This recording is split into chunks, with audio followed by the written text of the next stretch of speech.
안녕하세요. 잔소리 처방전입니다. 최근 AOA 출신의 권미나 씨가 피부과에서 리프팅 시술을 받다가 얼굴에 화상을 입었다고 글을 올려서 논란이 되고 있는데요. 오늘은 변호사로서 권미나 씨가 과연 손해배상을 받을 수 있을 것인가, 그리고 의사로서 병원에서 리프팅 시술을 받을 때 주의해야 될 점이 뭐가 있을까, 이렇게 크게 두 가지에 대해서 말씀을 드려보려고 합니다. 첫 번째, 권미나 씨가 과연 손해배상을 받을 수 있을까요? 결론부터 말씀드리자면 손해배상은 충분히 받을 수가 있습니다. 법원에서는 의사에게 당신은 피부과 시술을 하기 전에 환자의 피부 상태를 잘 관찰을 해서 어느 정도 강도로 어떠한 리프팅 시술을 할 것인지, 그리고 리프팅 시술 도중에는 환자의 피부 상태를 면밀히 관찰하면서 만약에 화상을 입을 것 같다 싶으면 조절을 잘 했어야 된다. 근데 이러한 주의 의무를 당신이 잘 지키지 않았기 때문에 이렇게 화상이 발생한 건 아니냐, 이렇게 판단을 해주는 경향이 있어요. 그래서 권미나 씨에게 발생한 그 화상이 의사의 잘못이 아니라 전혀 다른 원인으로 인해 발생한 것이라는 게 밝혀지지 않는 이상 웬만하면은 법원에서는 손해배상 책임을 인정을 합니다. 근데 또 뉴스 기사를 보면은 그 시술을 한 병원에서 하는 얘기로는 나는 잘못한 게 없다, 이거는 그 리프팅 기계의 이상이다, 뭐 TV 불량인 것 같다, 이런 이야기를 하게 되는데요. 만약에 정말 기계가 이상이 있다고 하더라도 그러면 당신이 기계를 하면서 환자 피부가 평소랑 다르게 더 빨리 빨개진다든지 하는 그런 것들을 잘 관찰해서 빨리 끝냈어야지, 그러지 못했다 라고 책임을 인정할 가능성도 있고, 만약에 의사는 정말 최선의 주의 의무를 다했는데 기계 이상 때문에 불가피하게 어쩔 수 없이 화상이 발생했다, 그렇다면 그 기계 제조회사가 당연히 권미나 씨에게 손해배상을 해줘야 됩니다. 그래서 의사가 손해배상을 하든 아니면 그 리프팅 기계 제조회사가 손해배상을 하든 어쨌든 이거는 법적으로 만약에 문제를 삼는다면은 권미나 씨는 손해배상 자체는 충분히 받을 수 있을 걸로 생각이 돼요. 아마 근데 높은 확률로 합의로 끝나지 않을까 생각은 듭니다. 그리고 손해배상을 받는다고 하면은 과연 얼마나 받을 수 있을 것인가. 뭐 권미나 씨는 이번 화상으로 인해서 자기가 스케줄이 있었는데 모두 날라갔다, 그에 대한 손해를 모두 다 내놔라, 뭐 이런 이야기를 하는데요. 실제 법원에서 만약에 이러한 부분들에 대해서 다퉈지게 된다고 하면은 정말 이 화상 때문에 모든 스케줄이 날아간 것이 맞느냐, 그렇다고 하면은 이 화상의 스케줄이 날아가는데 기여한 정도는 얼마나 되느냐, 이런 것들도 판단을 하게 될 것이고요. 그리고 기본적으로 손해배상 액수에 있어서 가장 큰 영향을 미칠 거는 장애율입니다. 좀 더 정확하게 말씀드리자면 노동능력 상실률이라는 게 있는데요. 내가 이번 사고를 겪음으로 인해서 내가 일할 수 있는 능력이 이만큼 떨어졌다, 그러니까 그 떨어진 만큼 돈을 내놔라, 이런 식으로 손해배상을 청구하는 것이 가능해요. 그래서 노동능력 상실률이 나오느냐 안 나오느냐에 따라 다른데, 얼굴 같은 경우에는 화상이나 색소 침착에 대한 그 범위가 얼마나 넓게 분포하고 있느냐, 이거에 따라서 노동능력 상실률이 나올 수도 있고 안 나올 수도 있습니다. 근데 지금은 화상이 발생한 지 얼마 되지 않아 가지고 정확하게 어느 정도 범위까지 남게 될지는 사실 예측하기 쉽지 않아요. 근데 권미나 씨 주장으로는 심재성 이도 화상이라고 이야기를 하고 있기 때문에 완전히 깔끔하게 낫기는 쉽지 않을 것 같아요. 그래서 어느 정도 색소 침착이나 흉터가 남는지는 나중에 좀 더 살펴보고 손해배상 액수가 책정이 돼야 될 것 같습니다.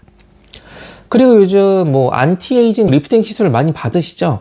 이렇게 리프팅 시술을 받을 때 보면은 흔히들 하시는 착각, 근데 이 착각이 단순히 해프닝으로 끝나는 게 아니라 좀 위중한 결과로 이어질 수 있는 것들이 있어서 말씀을 드려보려고 해요.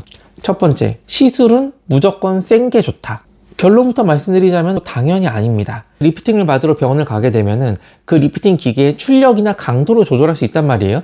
그럼 사람들이 흔히 하는 착각이 이거 세게 하면은 리프팅이 더 많이 되나? 더 효과가 좋나? 주름이 잘 펴지나? 이런 생각들을 하시는데 그렇지 않습니다.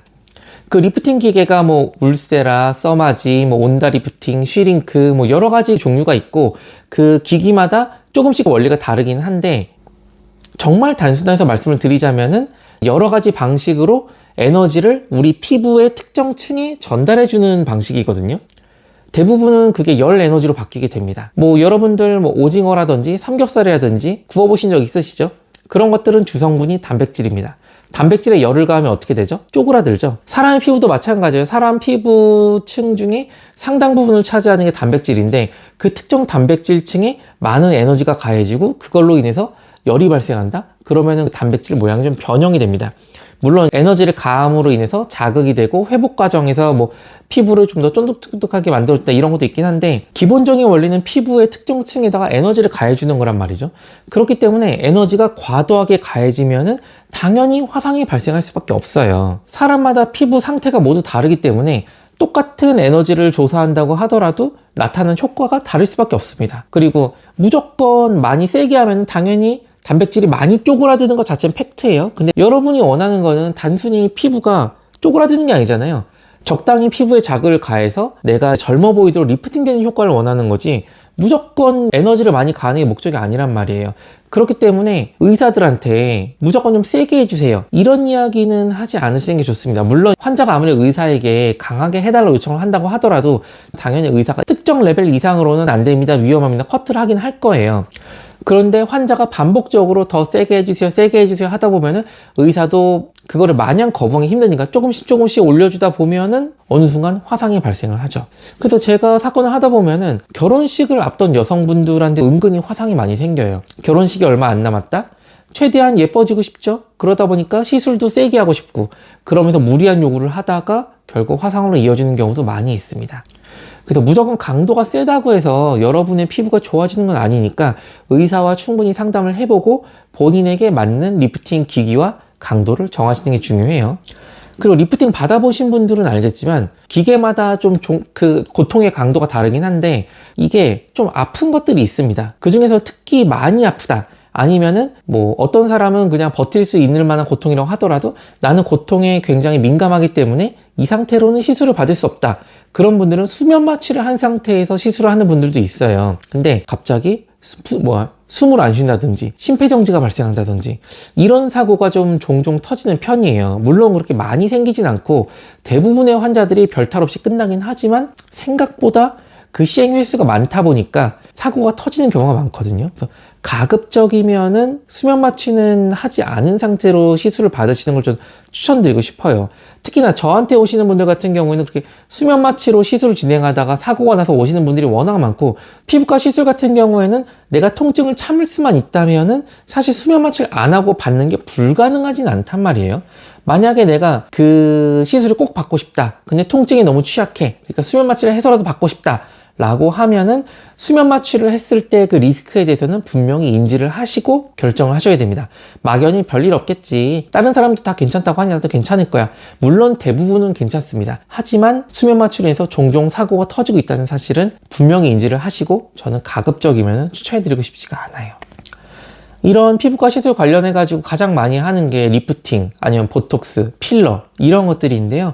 이런 것들을 하다가도 사고가 많이 나는 편이에요.